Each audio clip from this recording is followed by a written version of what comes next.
Saudara-saudara terkasih, ini adalah peringatan bagi seluruh gereja-gereja Tuhan di mana para prajurit Kristus harus sadar bahwa waktunya antikristus siap dinyatakan telah tiba.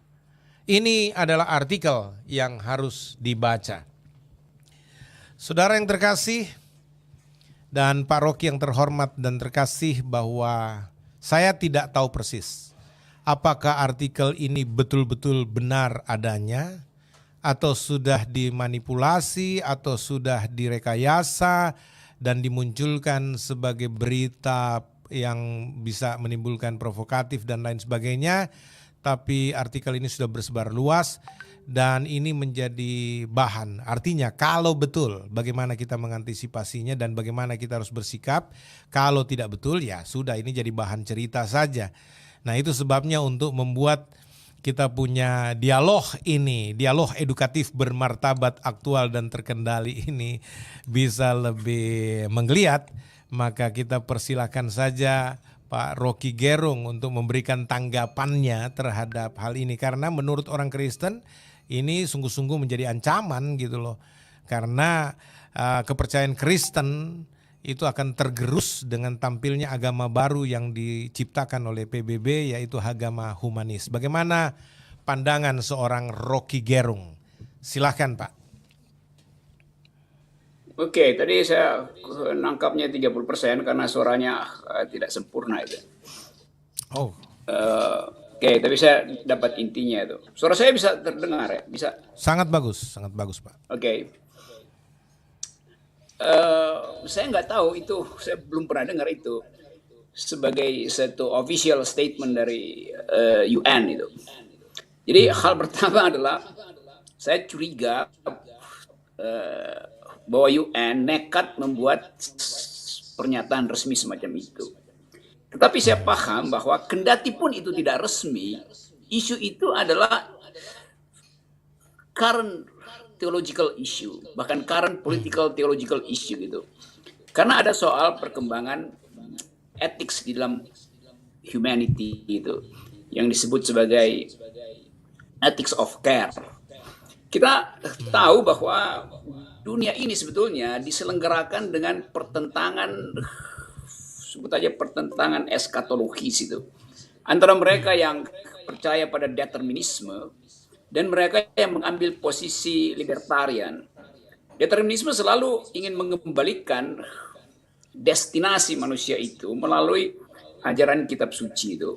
Nah, karena itu kitab suci dianggap sebagai sesuatu yang final dan tidak boleh ditafsirkan itu. Tetapi di dalam perkembangan teologi, apalagi teologi Christianity, kita tahu bahwa banyak problem yang sebetulnya timbul dari perselisihan interpretasi tentang hubungan antara negara, gereja, dan individu itu. Jadi kompleksitas itu yang mempengaruhi cara berpikir kita dalam menanggapi isu-isu semacam LGBT atau universal religion segala macam. Nah, saya mau lihat itu dari segi itu aja tuh supaya ada percakapan. Kita tahu bahwa saya menerangkan ini bukan dari perspektif agama, tapi dari perspektif sejarah dan filosofi itu. Kita tahu bahwa kitab suci itu, Bible juga itu ditulis tidak satu kali jadi. Ditulis dalam rentang waktu yang mungkin 1.500 tahun baru selesai itu. Bahkan surat terakhir yang diedit di dalam Bible itu baru dibuat kira-kira 100 sampai 150 tahun setelah kematian Kristus itu. Jadi di dalam jeda itu pasti ada problem sosiologi yang hendak diumpankan untuk mendapat tanggapan secara teologis gitu. Termasuk soal yang sekarang kita bicarakan itu. Jadi kalau kita ambil perspektif sosiologi, kita akan tahu bahwa ada ongoing interpretation, ada hermeneutics yang bekerja, ada semiotik yang diaktifkan oleh persaingan politik. Sebetulnya itu dasarnya. Nah, misalnya coba kalau kita ikuti misalnya sejarah perkembangan agama di Eropa, kan agama Kristen pernah menduduki posisi dominan bukan karena ajarannya, tetapi karena di backup oleh politik. Kita tahu abad 2-3 itu Roma dipimpin oleh raja yang namanya Konstantin. Dan Raja Konstantinlah yang menjadikan agama Kristen sebagai agama resmi negara itu. Ya. Kan Christianity justru diuntungkan karena politik membackup Christianity pada waktu itu. Bayangkan kalau rajanya bukan Konstantin misalnya tuh. Tetapi kita juga tahu bahwa problem itu kemudian ditanggapi oleh para pemikir agama, pemikir gereja terutama. Saya masih ingat saya belajar tentang filsafat Agustin, filsafat Thomas Aquinas, filsafat Boethius, yang berupaya untuk memberi tafsir bahwa nggak ada soal sebetulnya agama itu berdampingan dengan negara. Memang nggak ada soal karena dicarikan keterangannya itu. Bukunya Agustin yang judulnya apa namanya Civita Deo, The City of God, dipakai untuk menerangkan bahwa menjadi warga negara tidak bertentangan dengan menjadi warga Kristen. Kan itu soalnya kan. Kalau kita baca dari perspektif sekarang, ya memang nggak bertentangan karena rajanya memang mewajibkan semua orang beragama Kristen. Dan itu berlangsung 1000 tahun itu keputusan dari Konstantin kan. Kita mau lihat latar belakang itu untuk menilai apakah perspektif yang sekarang ini diedarkan, yaitu humanitarian, junto human rights minus faith, itu tumbuh karena perkembangan politik atau karena doktrinnya berubah itu. Kalau soal doktrin, gereja Katolik saya baca doktrinnya menjadi agak libertarian. Itu paling tidak melarang orang untuk bersikap LGBT gitu. Jadi saya bacanya seperti itu. Tetapi PBB tentu punya doktrin lain. Kalau saya mau bikin semacam benefit of the doubt supaya agak fair, dari awal Persatuan Bangsa-Bangsa itu tidak memasukkan soal doktrin agama ke dalam protokol-protokol, mulai dari Declaration of Human Rights. Yang ada adalah peran agama, bukan doktrinnya tuh. Jadi tentu saja PBB akan pakai deklarasi itu sebagai ukuran apakah kebebasan manusia menjadi lebih terjamin atau menjadi memburuk di dalam komunitas agama. Itu yang kemudian jadi problem. Misalnya dulu 5-6 tahun lalu di Belanda ada seorang perempuan, siapa namanya itu, yang kemudian seorang Muslim yang jadi anggota parlemen Belanda lalu cari suaka di Amerika karena dia mengutuk praktek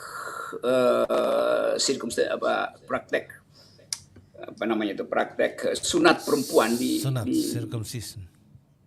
Iya di Somalia itu. Siapa namanya itu? Ya, saya baca banyak dulu waktu itu.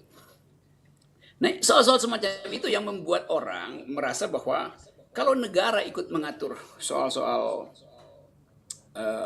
pilihan individu, entah dia mau jadi homoseks, dia mau jadi lesbian, segala macam itu artinya negara ikut campur di dalam urusan akhirat. Seolah-olah negara tahu bahwa orang yang memilih LGBT dia akan masuk neraka itu. Kan itu pikiran yang harus kita hormati karena perkembangan sejarah menunjukkan bahwa agama berkali-kali melakukan persekusi terhadap individu tanpa alasan rasional gitu. Kita masih ingat ketika 300.000 perempuan di Eropa itu dibakar hidup-hidup atau dianiaya hanya karena dia dianggap sesat, melakukan aktivitas yang dicurigai sebagai persekutuan dengan setan. Itu perburuan nenek sihir, itu witchcraft itu. Kan itu menyebabkan perempuan itu sampai sekarang itu menghina perempuan di Eropa itu delik. Karena ada past event itu bahwa perempuan dianiaya hanya karena dia dianggap single dan tidak pernah keluar rumah. Itu berarti dia sedang bersekutu dengan setan, dengan iblis.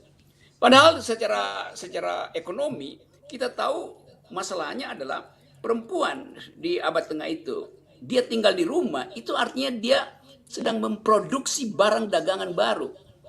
memproduksi ekonomi rumah tangga tuh, bikin keramik atau bikin peralatan rumah tangga. Lalu kenapa dia dipersekusi, bahkan dimasukkan ke dalam inkuisisi, sehingga dia harus membuktikan bahwa dia bukan iblis, dan kalau dia gagal membuktikan maka dia dibakar. Karena ada persaingan dengan arogansi patriarkisme laki-laki. Jadi kalau kita baca sejarah, kita tahu bahwa perburuan nenek sihir sebetulnya adalah persaingan antara laki-laki dan perempuan, di mana laki-laki kalah di dalam persaingan ekonomi. Produk laki-laki tidak laku di pasar, produk perempuan laku di pasar. Karena itu laki-laki mengadu pada gereja, dan gereja menetapkan bahwa perempuan yang memproduksi sesuatu di rumahnya itu artinya sedang bersekutu dengan iblis. Dan kita orang-orang yang berakal sekarang tahu bahwa itu adalah sentimen yang disebut sentimen gender, sentimen yang menganggap bahwa perempuan tidak boleh ada di ruang publik karena pasar itu, politik itu adalah public sphere. Sementara perempuan ditakdirkan untuk merawat rahimnya di rumahnya sendiri. Tapi kalau kita lihat datanya, kalau perempuan dianggap sebagai, karena soal gender tadi dalam bahasan tadi, kalau perempuan dianggap sebagai makhluk yang tidak bisa menghasilkan pikiran itu bukan sekedar abad tengah. Itu sampai 10 tahun lalu di Amerika, seorang profesor rektor Harvard University membuli seorang perempuan yang dianggap tidak bisa jadi profesor matematik karena perempuan tidak bisa melakukan perhitungan algoritma itu. Jadi penghinaan terhadap perempuan sebetulnya ada di dalam sejarah patriarkisme itu. Nah, si profesor kemudian sadar bahwa dia salah, si rektor Harvard University menganggap dia salah mengucapkan, lalu dia mundur sebagai rektor. Padahal dia tadinya adalah menteri dari Bill Clinton, lalu jadi penasihat ekonomi dari Obama itu. Namanya Lawrence Summers, yang jadi kontroversi karena didemo oleh para perempuan tuh. Jadi kita lihat bahwa penghinaan terhadap perempuan sebetulnya itu ada di dalam politik keagamaan. Bukan di dalam doktrinnya, mungkin doktrinnya bisa kita tafsirkan, tapi selalu ada semacam patriarkisme yang bersembunyi di dalam ayat-ayat agama itu. Kenapa itu bisa itu yang kemudian ya karena patriarkisme lebih lama, lebih masa edarnya lebih lama daripada agama. Nah, soal-soal semacam ini yang saya kira perlu diperhatikan, bahwa ada poin dari Perserikatan Bangsa-Bangsa, tetapi bahwa Perserikatan Bangsa-Bangsa melompat terlalu jauh dengan mendeklarasikan sebuah agama baru, itu juga bukan hak dari PBB. Karena itu saya curigai bahwa itu sebetulnya bukan official statement dari PBB itu. Karena pilihan keyakinan itu adalah pilihan yang sifatnya libertarian. Jadi orang boleh memilih, apalagi soal agama itu di dalam hak asasi manusia, itu adalah disebut hak. Di dalam doktrin hak asasi manusia, beragama itu adalah hak. Artinya boleh dipakai, boleh tidak dipakai itu. Nah, sekarang kalau PBB membatalkan sifat hak dari religi itu artinya dia juga membatalkan prinsip-prinsip dasar dari hak asasi manusia. Jadi itu saya kira pengantar, nanti kita bisa diskusi lebih panjang supaya ada input ke saya atau ada feedback terhadap apa yang saya sebut tadi. Baik. Cukup ya? Pak Rocky, lalu kemudian muncul pertanyaan sela antara protokoler di dalam apa yang dinyatakan sebagai klausul-klausul di dalam UN yang kemudian dianggap mengintervensi doktrinal. Oke lah, kalau bicara protokoler tidak boleh agama memaksakan doktrinnya, tetapi kemudian yang terjadi PBB juga keluar dengan apa? Dia melanggar batasannya, mengintervensi agama sampai kepada doktrinal yang istilahnya tadi dipakai istilah persekusi ya, sehingga kita melihat di sini, taruhlah mungkin bukan UN secara kelembagaan, tetapi kita berbicara ada oknum-oknum yang menjadi pejabat di lembaga itu yang dengan perjuangannya untuk membela hak-hak LGBT dan semua hak-hak kemanusiaan yang mereka kategorikan kemanusiaan di luar pemahaman doktrinal agamawi, yang kemudian memainkan peran itu. Lalu kemudian karena dia orang berpengaruh, dia pakai beberapa hal di dalam aturan PBB untuk memperjuangkan itu, tapi secara tidak sadar ya itu, ya mengintervensi hal-hal doktrinal dalam keagamaan itu. Nah ini menurut Pak Rocky bagaimana ini? Gini, karena itu satu lembar statement yang naskah akademisnya kita nggak tahu. Karena kita mesti baca tuh original intentnya itu. Maksud awalnya apa itu? Dia mau menanggapi persoalan kontemporer tentang LGBT, atau betul-betul dia menganggap bahwa fasilitas agama tidak cukup lagi untuk mewadahi perkembangan humanity. Kan itu yang mesti kita bongkar sebetulnya. Jadi background beliefnya dari statement itu apa itu? Positioning ideologinya apa itu?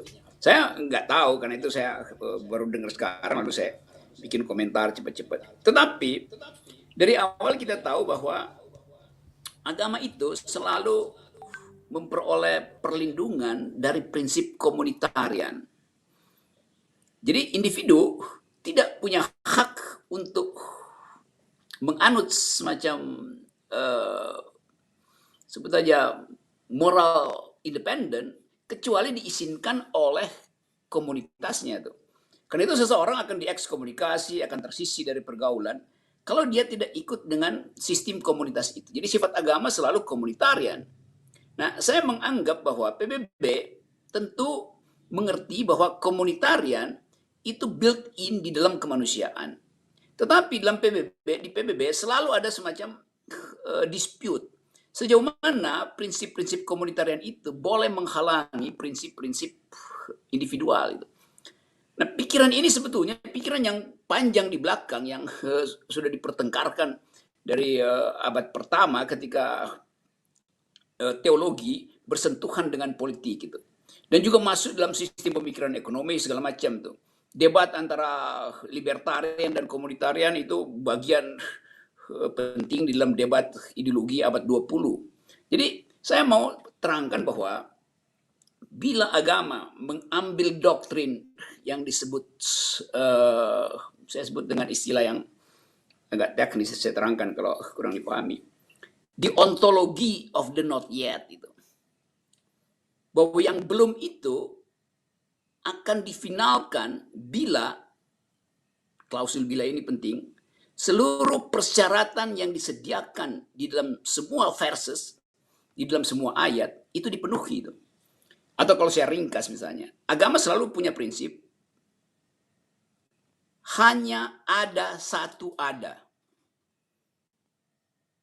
Sementara PBB punya prinsip ada banyak ada itu. Nah, orang yang fanatik akan bilang hanya ada satu ada, artinya ada yang lain tidak dibolehkan, maka harus dibasmi itu. LGBT adalah ada yang lain itu. Itu soalnya itu. Kalau kita misalnya bicara apakah Rohingya yang sekarang justru bergembira karena Aung San Suu Kyi di kudeta oleh militer adalah ada yang lain. Apakah Kashmir yang sekarang dipersekusi oleh India berhak untuk mempertahankan identitasnya sebagai ada yang lain gitu. Jadi kita ada di dalam satu ekosistem yang sedang berubah, di mana pikiran-pikiran final justru diganggu oleh problem-problem etika, earth ethics, etika dunia, yang tidak lagi menganggap bahwa sistem moral itu hanya boleh diandalkan pada doktrin-doktrin agama. Sistem moral bisa tumbuh dari percakapan humanitarian antar manusia, bahkan antara dua orang.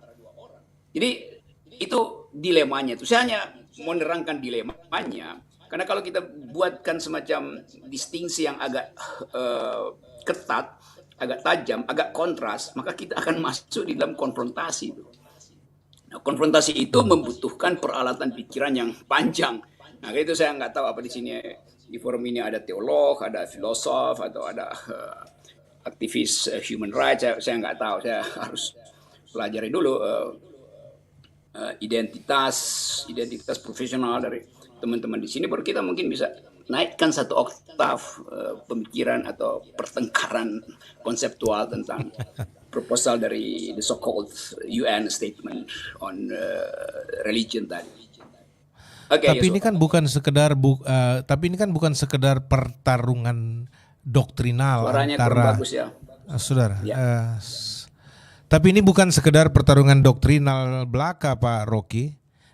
Pertarungan doktrin antara yang dianut PBB dan agama-agama seperti Kristen dan Islam misalkan. Sorry, ini admin bisa dilihat di monitor angkat suaranya gimana ya? Ya, suara saya nggak kedengaran, Pak Rock? Aman kok, bagus semuanya. Oke, mungkin agak ganggu jaringan ke sana. Oke, baik, saya lanjut Pak Rock. Jadi gini, ini ada pengamatan sementara ini bahwa bukan cuma sekedar pertarungan doktrinal antara anutan yang dipegang oleh PBB dan agama-agama yang dikontradiksikan atau pertarungan paradigma. Tetapi ini ada misi di balik itu. Misi yang tadi diungkapkan merealisasi agenda ID 2020 yang ingin menggenosida sebagian besar kemanusiaan masyarakat manusia ini agar sesuai dengan populasi yang diinginkan oleh PBB misalkan, contohnya seperti itu. Dan ini yang menjadi kontradiksi. Di satu pihak PBB ingin memperjuangkan hak-hak kemanusiaan, tetapi dengan rekayasa vaksinasi, genetika, kalau ini benar ya, dia ingin menghilangkan perkembangan manusia secara natural, secara alami dengan rekayasa yang mereka bangun, dengan sistem yang mereka bangun.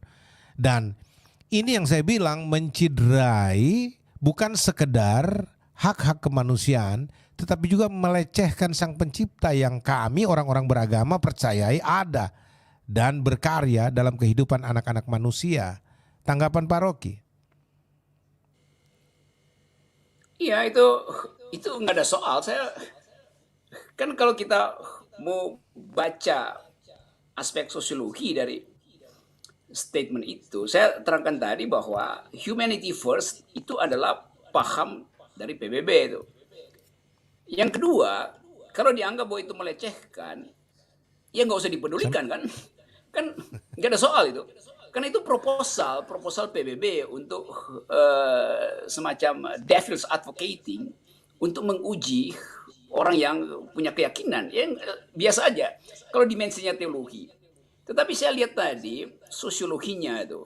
Dan itu memang ada di dalam sejarah kekristenan. Kalau misalnya Anda pernah nonton film The Name of the Rose dari Umberto Eco itu, yang betul-betul memperlihatkan secara sangat mendalam konflik pikiran di abad tengah itu. Saya bikin sinopsisnya dulu supaya ada latarnya nanti ditonton itu oleh teman-teman. Film itu, Name of the Rose, itu berdasarkan novel filosofis dari Umberto Eco itu. Di dalam film itu digambarkan satu peristiwa di ruang bawah tanah dari gereja Katolik, dari Vatikan, di mana disimpan buku-buku klasik itu.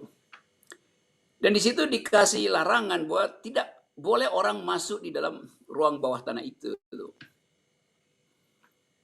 Kecuali atas izin dari satu authority. Masih bisa ikut ya suara saya? Masih Pak. Sangat bagus. Okay. Suara Pak Rocky bagus. Okay, ya. Okay. Lanjut Pak. Jadi perpustakaan dari gereja itu dilarang untuk dimasuki oleh orang yang tidak dapat izin. Satu waktu ada orang ke situ dan dia merasa aneh, kenapa nggak boleh baca buku di situ. Lalu dia masuk aja, tiba-tiba dia jatuh di situ lalu meninggal. Maka itu jadi skandal. Dianggap bahwa dia melanggar perintah dari gereja karena itu dia dikutuk oleh Tuhan itu. Mati dia di situ ketika baca buku. Lalu dilakukan penyelidikan, ternyata dia meninggal bukan karena dikutuk Tuhan, tapi karena diracun. Karena biasanya orang baca buku dia pakai jarinya itu dibasahin di lidah itu buat buka halaman kan.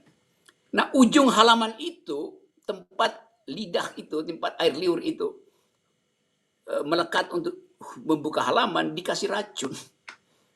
Jadi terlihat bahwa ada politik pengekangan pikiran, politik yang tidak menghendaki orang berpikir alternatif gitu.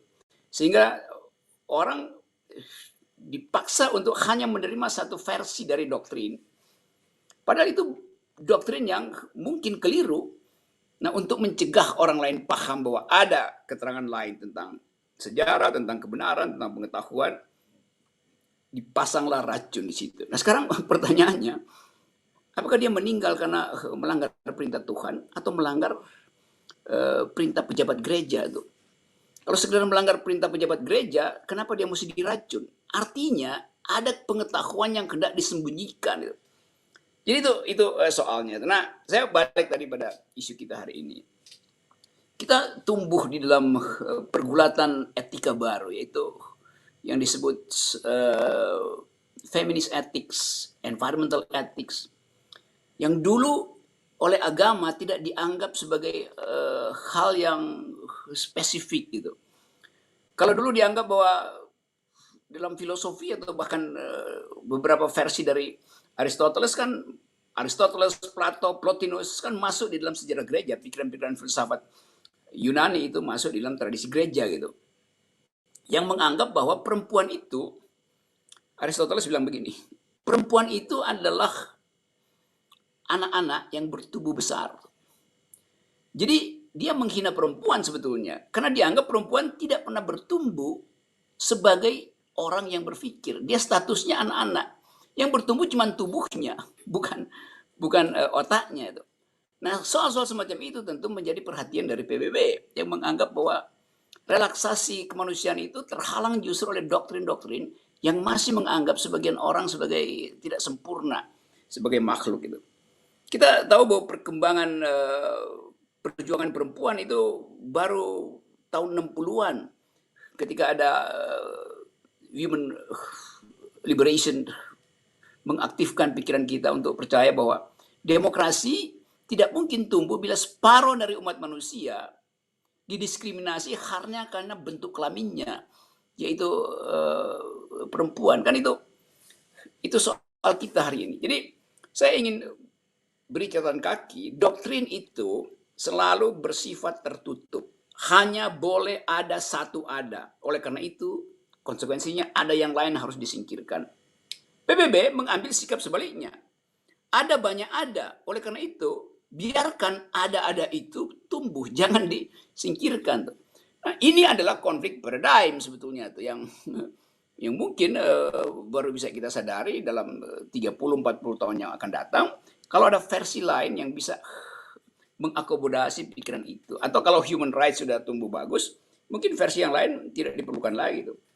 Jadi saya mengambil sikap bahwa secara rasional kehidupan kita sebetulnya begitu lama dikendalikan oleh satu versi aja itu, yaitu versi doktriner. Padahal sebetulnya percakapan antara manusia juga memberi hak pada kita untuk mengaktifkan bagian yang diberi juga oleh Tuhan yang disebut sebagai free will. Kan kita doktrin Kristen juga percaya pada free will, bahwa Adam itu tidak dikutuk oleh Tuhan, tapi diberi kesempatan untuk memilih. Dia tidak dikutuk untuk tunduk pada Tuhan. Dia tidak dikutuk untuk juga percaya pada Tuhan. Dia diberi kesempatan untuk memilih. Mau makan apa enggak buah terlarang itu. Adam memilih untuk memakan itu. Dan dia dapat konsekuensinya. Dari situ kemudian evil evolves itu. Kan itu soalnya. Tetapi kemudian tafsir teologis mengatakan Adam tidak bersalah. Yang bersalah adalah perempuannya yang membujuk itu. Dari situ kemudian peradaban bikin semacam dalil bahwa di belakang setiap kejahatan ada perempuan itu. Perempuan adalah roots of all evil. Kan begitu kan? Bahkan orang Perancis bilang femme fatale. Jadi selalu ada versi patriarkis terhadap tafsir kitab suci itu. Nah, versi itu yang mesti kita pertengkarkan atau harus kita bongkar. Mengapa ada versi yang tidak adil pada perempuan? Itu soalnya. Ya. Nah, itu juga mungkin ada gereja-gereja tertentu yang tidak mengizinkan perempuan sebagai gembala sidang atau pelayan, jadi pendeta. Ya, bisa saja berakar dari hal-hal seperti yang Pak Rocky katakan tadi.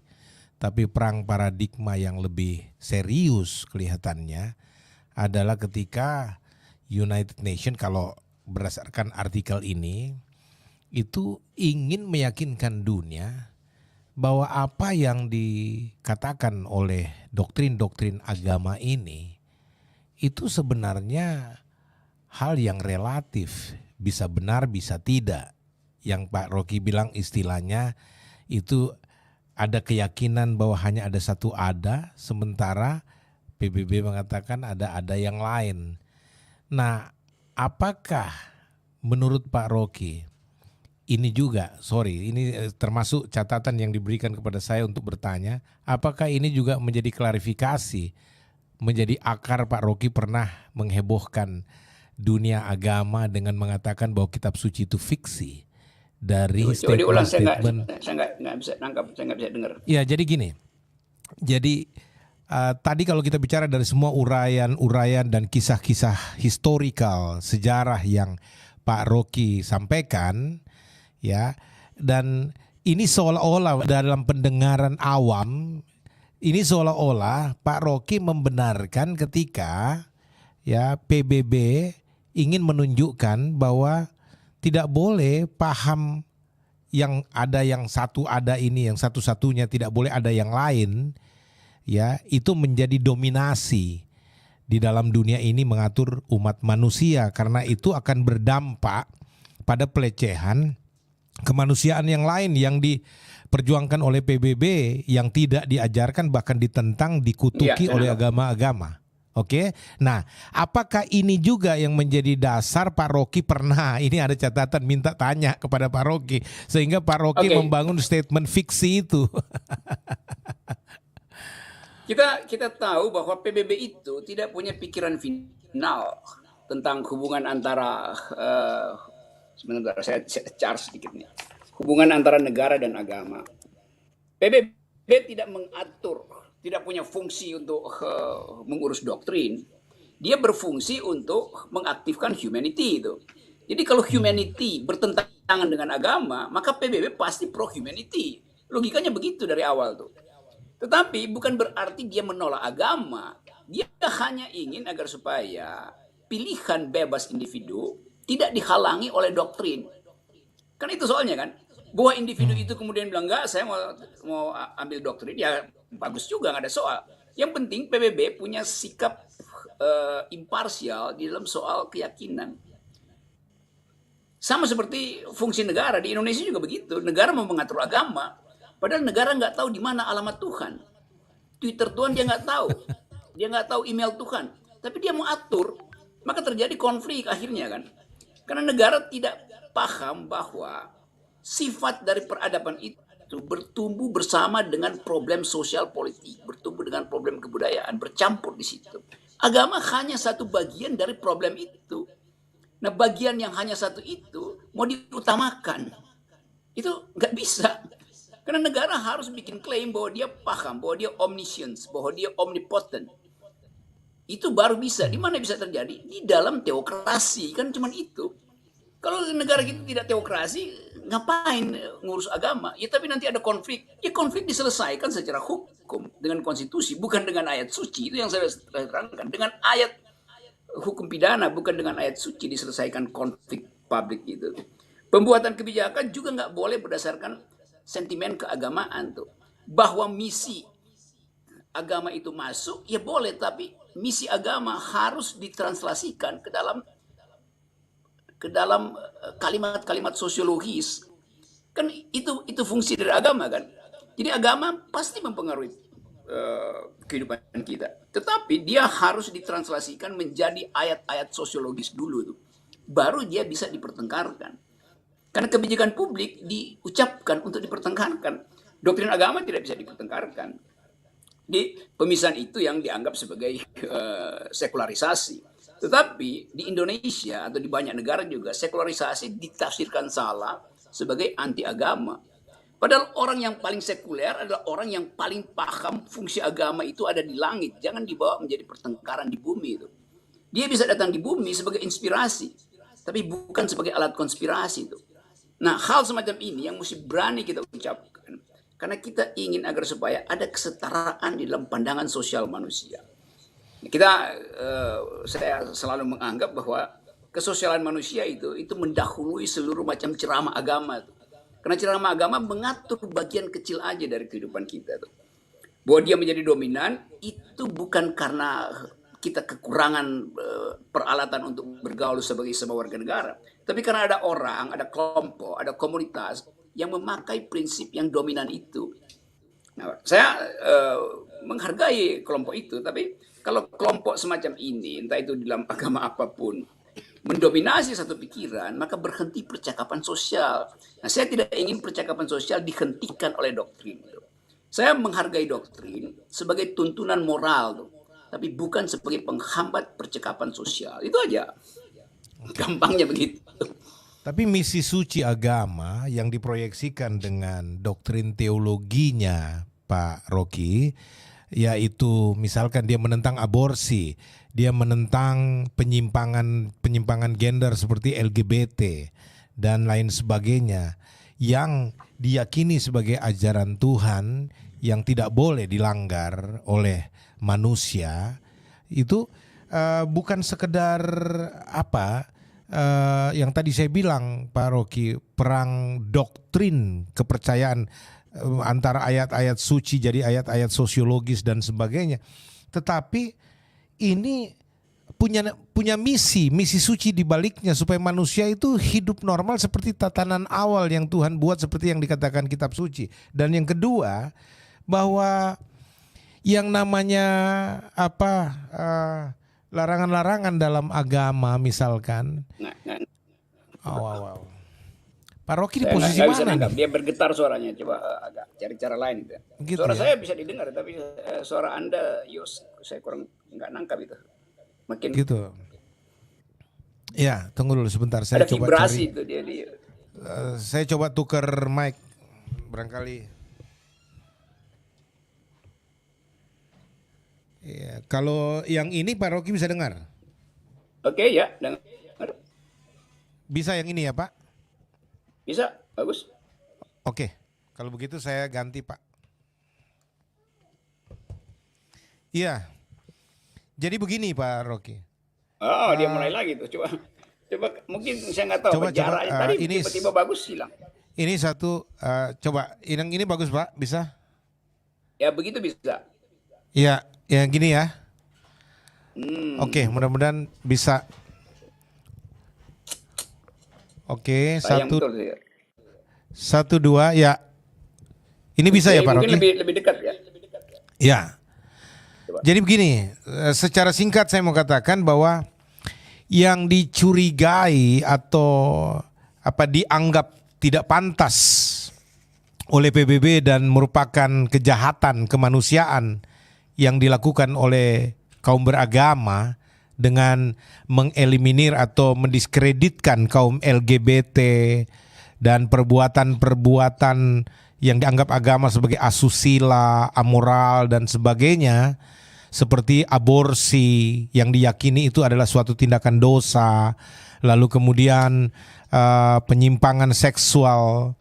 Nah, ini yang diyakini selama ribuan tahun bukan sekedar yang kita katakan doktrin teologi belaka tanpa dasar, karena ada misi sucinya. Terus kalau Pak Rocky bilang bahwa akhirnya nanti ada terjadi gap, kita tidak bisa berhubungan bersosial kalau kita saling memaksakan.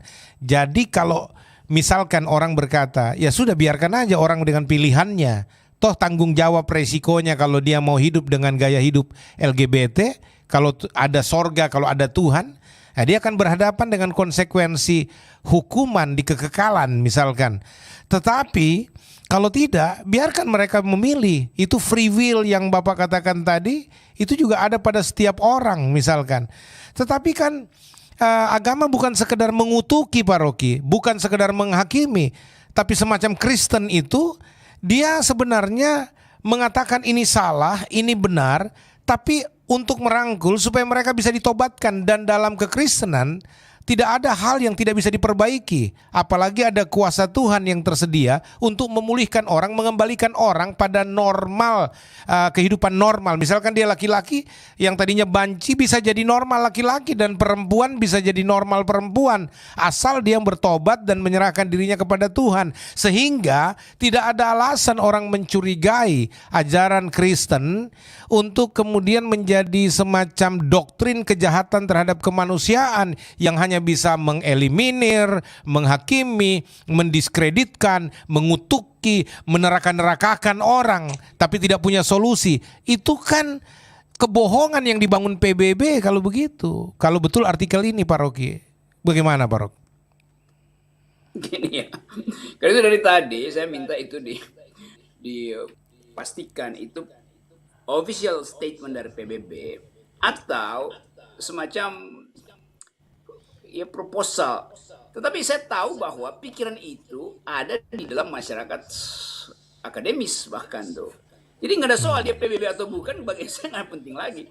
Tapi isu itu kan isu yang current isu, isu LGBT, isu tentang makin besarnya dominasi agama dalam kehidupan sosial. Kan mestinya kita jadikan isu itu bukan karena dia diucapkan PBB, tetapi sebagai problem yang hadir di dalam Society 5.0 tuh. Kan itu soalnya tuh kan. Nah sekarang teologi itu tertinggal sebetulnya, teologi 2.0. Tetapi society udah tumbuh 5.0 itu. Sekarang misalnya saya coba bikin ekstrapolasi itu. Di dalam 20 tahun ke depan itu. Yang masuk gereja, yang ikut ibadah agama itu, dia datang dengan peralatan teknologi yang memungkinkan dia untuk lakukan fact checking, cross check apa yang diucapkan pembawa khotbah itu. Karena dengan mudah dia tahu bahwa pembawa khotbah bohong, pembawa khotbah terlalu interpretasinya berlebih gitu. Itu muncul karena ada koreksi teknologi terhadap verses. Kalau sekarang kita masih bersopan-sopan itu, oke Pak Juru Khotbah, ya Bapak lebih mulia dari saya. Begitu saya panggil Romo, begitu saya bilang Pak Pendeta, moral saya seolah-olah di bawah dia. Padahal saya tahu 1 menit setelah dia habis berkhotbah, dia barusan korupsi tuh. Kan itu soalnya kan. Karena itu saya kasih poin bahwa sekarang pun orang khotbah pakai gadget dan bisa cross check langsung apa versesnya betul, apakah tafsir sejarahnya betul, apakah fakta yang diucapkan sesuai. Jadi itu pikiran kita tuh. Saya misalnya ajukan pertanyaan tuh bahwa kita bertakwa pada sebetulnya pengorbanan Kristus misalnya dalam konteks agama Kristen ini. Bahwa pengorbanan beliau menyebabkan kita merasa bahwa penyelamatan itu didasarkan karena ada yang betul-betul absolut, yaitu pengorbanan sang juru selamat itu. Itu teologi bilang begitu tuh. Sekarang kita bandingkan misalnya apa yang disebut dengan pengorbanan.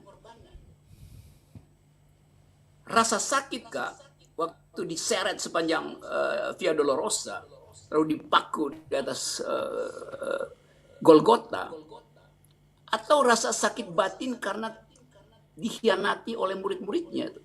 Yang disebut sebagai pengorbanan mana itu? Rasa sakit yang mana?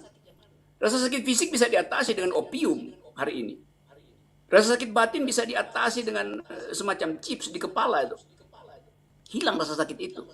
Tetapi rasa sakit itu dibawa ke sini dan kita nggak bisa mengerti secara absolut apa sebetulnya rasa sakit itu. Selain membayangkan rasa sakit yang diajarkan dari mimbar-mimbar agama. Kan itu. Kalau saya bertanya misalnya, mana lebih sakit itu? Penderitaan Yesus atau penderitaan 6 orang yang disiksa di kilometer 50 itu? Sebagai pertanyaan teologis itu. Bukan dalam memberi perbandingan, tapi buat kita tahu bagaimana rasanya yang disebut rasa sakit itu. Itu hal yang mesti diucapkan supaya kita jujur di dalam membahas visi teologis dari agama gitu. Apakah yang dibagikan oleh Yesus misalnya pada 6.000 orang itu sama dengan bansos yang dikorupsi oleh seorang menteri itu nilainya itu? Kan kita mesti berani masuk dalam perbandingan sosiologis gitu supaya teologi itu tidak tidak disimpan di langit aja tapi diturunkan sebagai problem itu. Kan itu soalnya kan. Jadi saya ingin mengucapkan ini dalam forum semacam ini dalam upaya untuk membuka perspektif agar supaya bahan-bahan pikiran yang dihasilkan oleh ilmu pengetahuan, oleh peradaban itu juga masuk sebagai pertimbangan teologi. Sekarang kita tahu bahwa robotics itu tumbuh secara eksponensial. Setiap 8 jam cognitive science bertemu dengan computer science menghasilkan efisiensi di dalam reasoning itu. Sekarang ada masalah itu. Separuh dari tubuh kita tidak sama lagi dengan tubuh yang ada di masa Nabi Musa misalnya. Nggak sama. Karena kecepatan kita untuk mengakses informasi tidak bisa disamakan dengan keadaan 2.500 tahun yang lalu misalnya. Jadi kalau kita bilang bahwa kita masih manusia utuh, enggak. 20% dari manusia itu adalah robot. Kalau Anda punya handphone, artinya Anda udah bagian dari robotics. Karena kalau Anda ketinggalan handphone, Anda ketinggalan 2/3 atau 1/3 dari eksistensi Anda. Anda cemas sepanjang hari karena takut jangan-jangan istrimu buka handphonenya terus ada foto perempuan lain, atau jangan-jangan handphonemu dicuri orang lalu terlihat bahwa Anda habis bikin transaksi money laundering misalnya. Jadi teknologi itu melekat pada diri kita. Ketinggalan handphone artinya ketinggalan sebagian dari eksistensi kita. Itu menimbulkan kecemasan. Kan kita bisa psikosomatik kalau handphone ketinggalan, apalagi mak-mak itu gelisah, waduh handphonenya nggak ada, padahal lagi berupaya untuk lihat barang yang ada sale gitu. Ini cerita samping aja.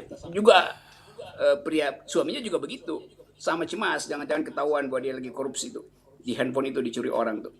Jadi teknologi microkomputer di dalam handphone itu sudah menjadi bagian rohani dari kehidupan kita sebetulnya.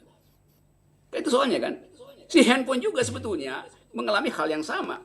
Karena handphone punya algoritma, dia bingung handphonenya kok kenapa hari ini nggak ada yang ngetik ayat suci itu. Padahal setiap pagi misalnya handphone itu tahu ada ayat suci. Sehingga kalau kita tulis Y, maka langsung handphone itu algoritmanya mengarahkan kita pada kitab Yosua misalnya, atau Yesaya, Isaiah.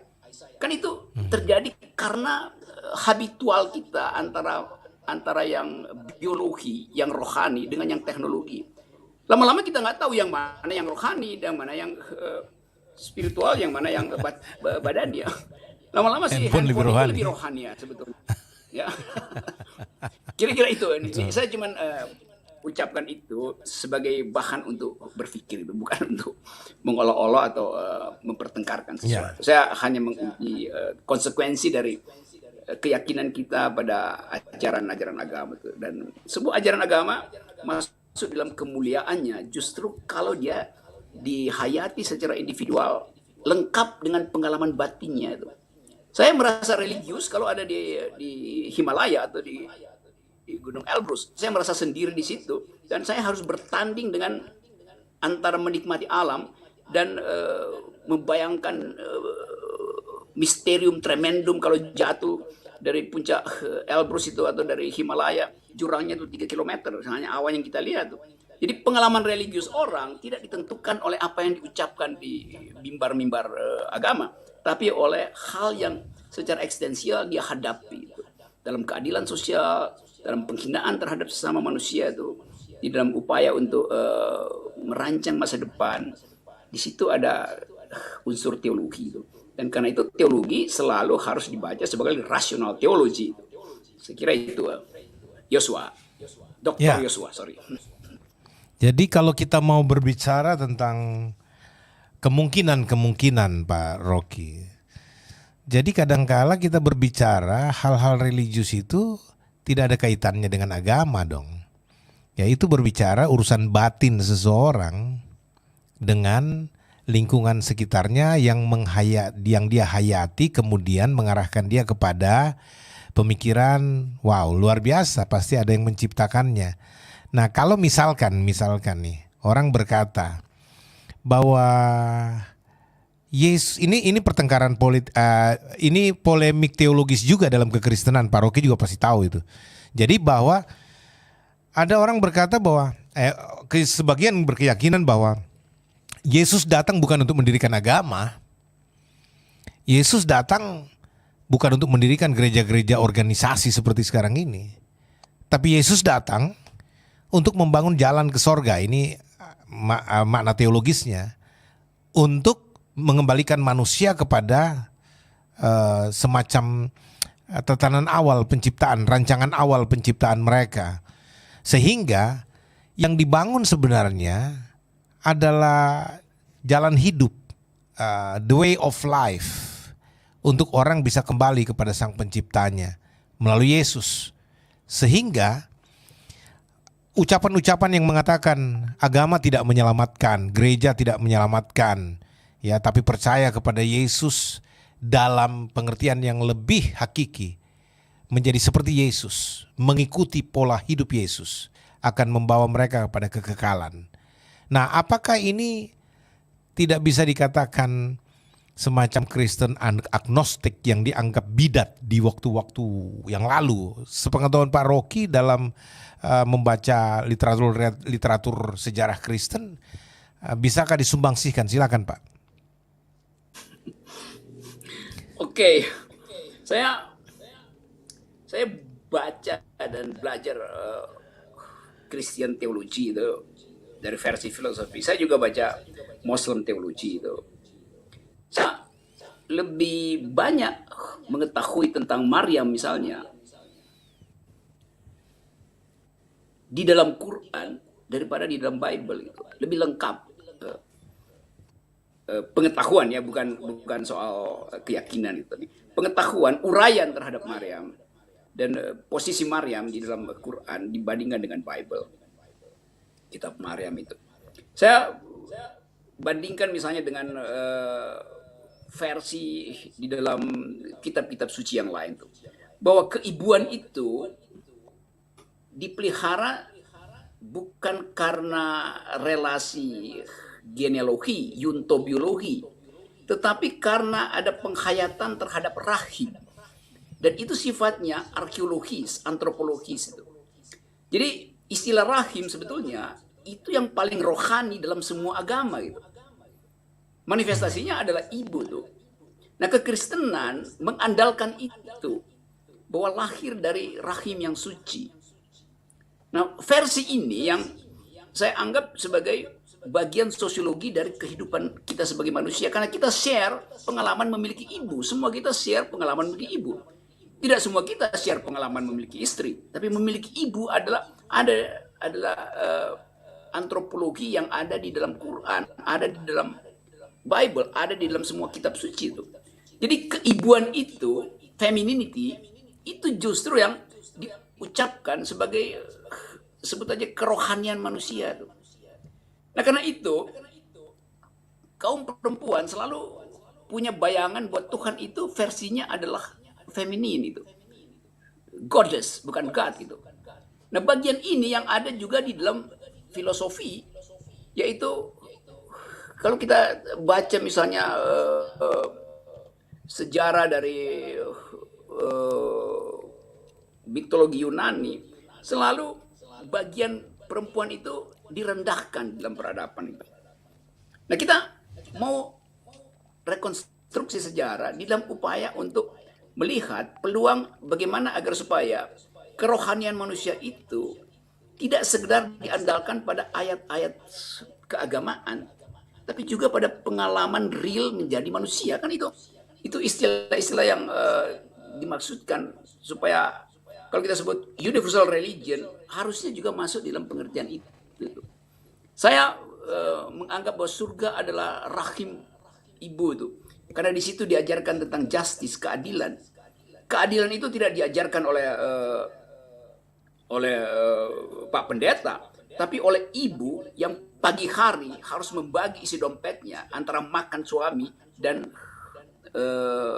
Anak-anak. tabungan buat anak atau permen buat anak. Di situ ada keadilan yang tidak mungkin dipahami oleh seorang pendeta pria. Dia nggak pernah tahu bagaimana cara membagi uang yang tinggal sedikit di dompetnya itu. Rahim perempuan dari awal bersifat divisi, mampu membagi antara nutrisi yang dia pakai buat dirinya dan nutrisi untuk bayinya tuh. Jadi keadilan dimulai dari rahim ibu tuh. Nah karena itu kemudian dianggap bahwa Tuhan pertama adalah perempuan. Itu catatan teologi yang masuk akal kalau kita hubungkan dengan keadaan kesosialan manusia sampai hari ini. Jadi bagian itu yang seharusnya juga diperlihatkan pada masyarakat, terutama khususnya tentu pada umat, supaya khotbah itu, pelajaran agama itu tidak semata-mata, saya pakai kata tidak semata-mata semacam derivasi dari doktrin, tetapi tumbuh dari bawah itu, bukan top down, tapi dari bawah ke atas. Itu pengalaman manusia mengajarkan kesosialan, pengalaman manusia membutuhkan kerohanian itu. Nah itu yang sekarang lagi dipromosikan justru oleh etikus, bukan oleh theologian. Orang-orang ahli-ahli etika, Peter Singer, segala macam itu menumbuhkan bagian itu. Yang kita sebut sebagai a new kind of humanity. Oke, Pak Rocky, sebelum kita buka kesempatan buat yang bertanya, ini ada titipan pertanyaan buat Pak Rocky. Ya. Apakah seorang Rocky Gerung itu punya kepercayaan kepada Tuhan? Artinya orang mau tanya, Pak Rocky ini beragama ateis atau agnostik atau bagaimana? Saya juga sendiri dalam menerjemahkan pertanyaan-pertanyaan mereka ini memformulasikan dalam bentuk kalimat pertanyaan itu agak bingung juga, karena mereka melihat bahwa ini saya bisa tanggapin begitu karena mereka melihat Pak Rocky itu selalu bisa menarik semua pendapat-pendapat teologis kepada hal-hal yang aplikatif, sosiologis, antropologis, humanis, sehingga kata humanis yang tadi dipakai akan mendirikan agama humanis PBB ini itu itu mengait-ngaitkan ke Pak Rocky ini. Bagaimana Pak Rocky? Sebelum kita buka ini pertanyaan. Itu pertanyaan yang paling mudah. Karena mudahnya nggak perlu dijawab sebetulnya kan. kan kita kalau satu kali kita jawab itu, maka buat apa kita berbicara itu? Karena nanti dipersoalkan tuh. Anda bertuhan tapi kok begini. Anda nggak bertuhan tapi begini. Kan itu soal yang apa namanya tuh bahasa Ibrania tuh dabar Elohim itu. Apa namanya the word of God itu. Yang merupakan pertanyaan dari awal, apa sebetulnya keinginan Tuhan terhadap Israel? Kan itu soalnya sama aja Anda bertanya itu. Jadi pertanyaan itu pertanyaan yang dangkal sebetulnya. Anda bertuhan apa tidak? Anda kalau enggak apa konsekuensinya? Kalau iya apa konsekuensinya itu? Sebetulnya itu bisa dijawab, tetapi saya selalu menganggap setiap jawaban nanti ada evaluasinya tuh. Dan orang kasih predikat berdasarkan jawaban terhadap pertanyaan konyol itu. Lain kalau itu ditanyakan dalam keadaan eksistensial, mungkin orang menganggap iya. Kan soal kita sebetulnya menanyakan sesuatu hanya untuk memberi rasa aman pada si penanya sebetulnya. Kan itu problem psikologinya tuh. Ngapain dia bertanya soal itu? Dia mau dapat rasa aman dengan jawaban saya itu. Nggak ada, itu tidak kasih poin pada kehidupan pertanyaan semacam itu. Yang mesti kita tanyakan adalah mungkin karena itu akan menimbulkan grouping situ dalam semua soal. Oh iya, itu grouping benar. Karena mungkin mereka seorang yang penggemar Pak Rocky, lihat Pak Rocky punya orang yang cerdas, pinter, ya, terus ingin kepercayaannya Pak Rocky apa sih? Apakah sama dengan saya atau tidak? Nah, grouping itu sudah dijawab. Nah, tapi Iya, Pak Rocky katanya karena itu Anda hingga harus hari ini berani pertanyaannya. mengaku. Ya, Tapi ini lagi ada dari saya punya staf mengatakan ada pertanyaan, oke. Pak Rocky mestinya berani dong mengaku bertuhan atau tidak, dan dia Kristen atau Katolik atau Islam atau agnostik atau ateis.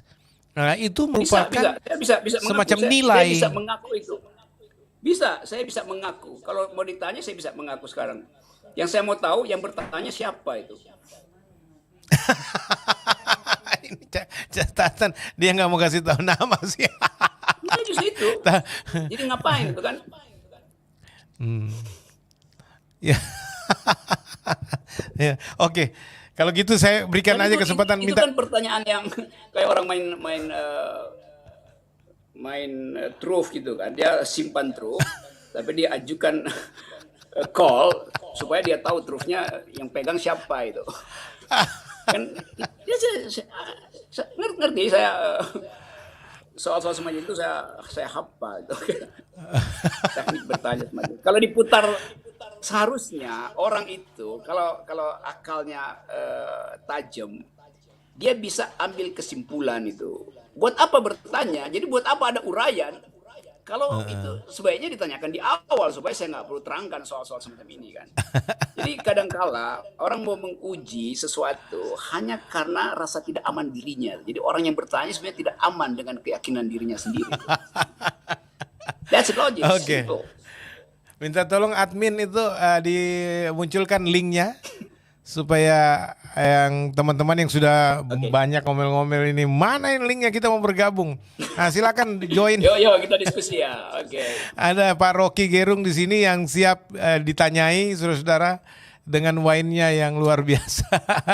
Saudara-saudara mau bergabung silakan, ini ikuti aja linknya. Iya, di belakang itu. Nah,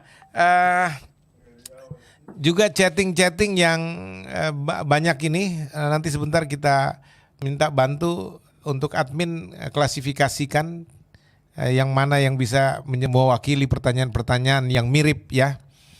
Dan sebelum lanjut, Pak Rocky ini kirim salam dari Pak Egy Sujana ini. Wah, itu Egy teman baik saya tuh. Iya. Beberapa waktu lalu sama-sama di kita Pak ngobrol. Iya. Egy hatinya sangat baik, hatinya pembawaannya aja yang beringasan, hatinya sih hati lembut. Iya. Oke. Yang lain silakan. Silakan. Ini kalau ada yang mau bertanya silakan gabung ya. Ini oke, sudah masuk satu Pak Mihoking, yang lain silakan menyusul, bisa antri. Masih tersedia 5 kursi untuk bisa Anda duduki. Mihoking. Oke, selamat malam.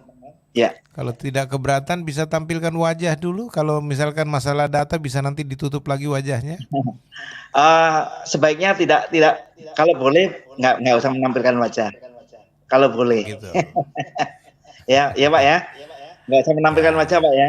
Bagaimana Pak Rocky bisa diterima? Never mind. Oke. Enggak, sekarang nggak ada soal. Oke. Karena saya perlu. Pak MK mau ini. Oke, pertanyaan satu aja, kalau boleh. Ya silakan. Oke. Selamat malam Bapak Rocky Gerung sama Pastor Yosua Tewu. Pertanyaan saya untuk Pak Rocky.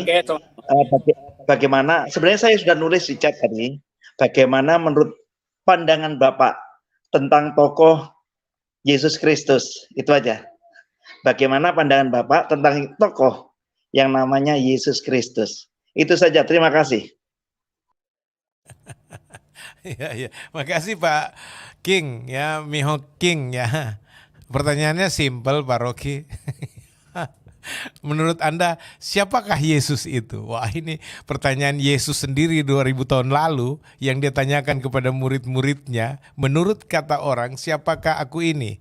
Dan menurut katamu, siapakah aku ini? Sekarang pertanyaan Yesus itu ditanyakan kepada Pak Rocky. Menurut Pak Rocky Gerung, Siapa Yesus itu?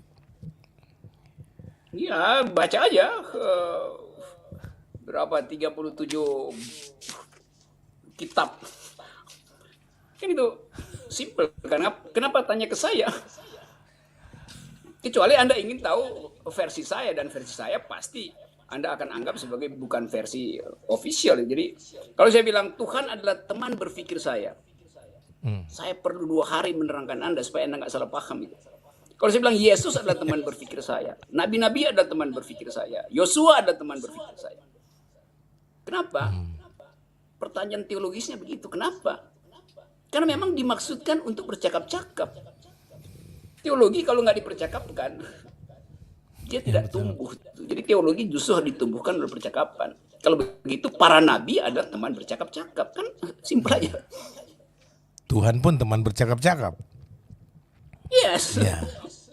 Tuhan adalah teman bercakap-cakap. Iya, kalau nggak begitu nggak ada doa dong. Doa kan percakapan dengan Tuhan. Iya, jadi begitu cara saya menjawab. Itu cara paling aman menghindari vaksin. Okay. Ya, itu cara yang paling concise, yang paling simple tapi langsung fungsional gitu. Oke. Peter Randan, silakan Pak Peter Randan ditampilkan. Pak Peter Randan. Aduh, device Anda ini jadi nggak connected lagi. Connected, sorry. Oke, langsung ke Pak Abu Syaman Sudirman. Pak Abu atau Pak Syaman panggilnya atau Pak Sudirman ini? Silakan, mau tanya apa sama Pak Rocky? Minta tolong dibukakan ini ya, mic-nya apa ini? Oke. Silakan Pak. Nah, ini dia tertutup otomatis atau gimana itu, admin? Oke, silakan Pak. Oh, diperbaiki dulu, ini yang ditampilkan oleh admin. Halo. Taufik ya? Iya, betul. Pak Taufik, silakan, mau ditanyakan apa ke Pak Rocky? Sebenarnya sebenarnya pertanyaan saya sama dengan yang Bapak yang pertama tadi. Ingin melihat penilaian Pak Rocky itu, Yesus itu siapa? Dan jawabannya adalah teman bicara. Betul sekali itu bahwa Yesus pun bilang bahwa dia menjadi sahabat karena semuanya sudah diberitakan, tidak ada rahasia lagi antara sahabat. Yang saya mau tanya, anggapan Pak Rocky itu sebagai sahabat, Yesus itu Tuhan atau bukan? Karena Pak Rocky mungkin nggak berani menjawab. Menurut saya dia jangan cepat-cepat hakimi dulu. Karena selama ini saya lihat dia akan rugi kalau dia mengatakan iya atau tidak. Dia harus ada di tengah-tengah. Waduh. Itu yang saya pikir. ada pendukung Pak Rocky nih, Taufik. Iya, tapi Pak Rocky selalu menempatkan dirinya tuh di tengah-tengah sekali. Oh, dia berarti moderat ya. Ini mau. Yang dibilang. Iya, tapi yang saya mau ingat banget, Yesus itu teman bicara, tapi sebagai apa? Sebagai teman biasa atau sebagai Tuhan yang memang bisa dianggap sebagai teman? Saya pun berdoa ke Tuhan itu menyebut hanya Yesus. Itu sudah menggambarkan dia adalah teman, sahabat. Tidak perlu kita seperti menghambakan diri. Nah, sekarang yang saya ingin tahu tanggapan Pak Rocky, Yesus itu sahabat yang seperti apa? Itu pertanyaan saya. Yes. Sebelum Pak Rocky jawab, Pak Taufik, jangan salah loh, Pak Rocky tidak selalu di tengah. Kadangkala ekstrim kiri, ekstrim kanan. Tapi kita dengar aja dari beliau.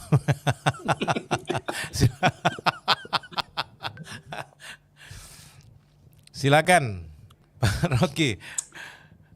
Lebih baik eksplanasinya itu begini ya. Selalu ada obsesi pada orang untuk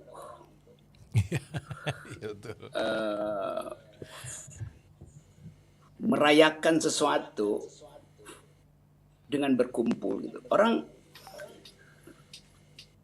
butuh itu tuh karena kesosialan manusia. Saya sering naik gunung sendirian, lalu orang anggap kok sendirian gitu. Jadi orang anggap kalau naik gunung itu mesti rame-rame itu. Kalau ke kafe itu kok sendirian. Jadi dianggap sebagai hal yang aneh kalau sendirian itu harus rame-rame. Nah, basis pikiran dari kerame-ramean itu artinya orang ingin mendapat sahabat. Karena itu dia mesti bersama-sama itu. Tapi bagi saya menciptakan seorang sahabat pada orang lain itu tidak akan lengkap. Karena persahabatan adalah pengalaman intensif antar dua orang itu. Persahabatan. Jadi Anda nggak mungkin saya terangkan sifat persahabatan itu. Kecuali Anda sahabat saya. Saya hanya bisa terangkan Anda sebagai sahabat saya. Tapi saya tidak bisa menerangkan Anda pada sahabat saya yang lain. Demikian sebaliknya itu. Jadi kalau tanya sahabat seperti apa? Bagaimana saya terangkan pada penanya itu? Dia nggak punya pengalaman dengan sahabat saya itu.